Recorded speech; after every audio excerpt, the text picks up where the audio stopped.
There were billions of them, billions, circulating among us in our daily lives. At peak production in 2006, more than 1.26 billion pennies were minted, and yet, over the years, we simply stopped loving them.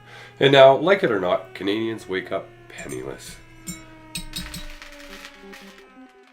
In 1858, the first pennies were minted for Canada, but not here, at the Royal Mint in England.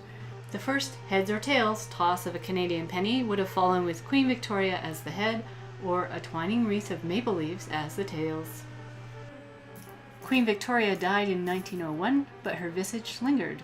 It wasn't until 1902 that King Edward VII's face graced the copper planchet. You may not realize that the production of the penny was one part of Canada's gradual move away from the rule of England. In 1908, the Royal Canadian Mint opened in Ottawa, in part to start building a refinery for the gold coming in from the Yukon and British Columbia.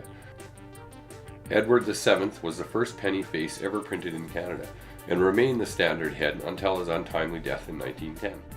King George V was the face of the penny from 1911 until 1936. Then the role went to King George VI from 1937 to 1952. Our current hat-loving monarch, Queen Elizabeth II, took over the penny presence in 1953. Her hats have never been etched onto a sou, sadly, but her tiaras and crowns have been. Here are pennies from 1953, 1965, 1990, and 2003, the years that saw updates to the Queen's hairstyles.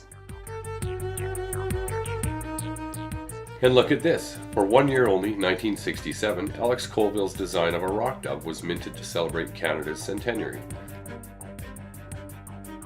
By 2012, we were informed it takes 1.6 cents to make a penny, pretty or otherwise.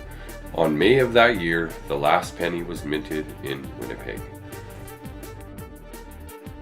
Months later, the last batch was released into circulation on February 4th, 2013.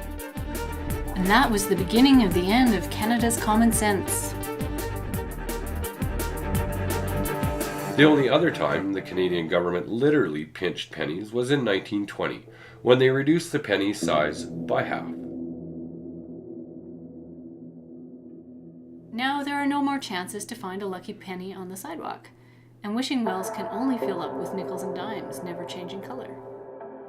What are we going to do when someone asks us for our 2 cents worth in a conversation?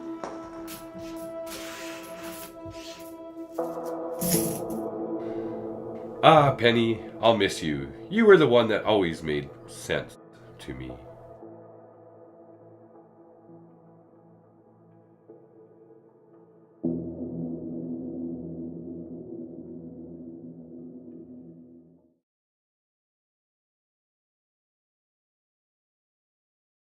Ta-da!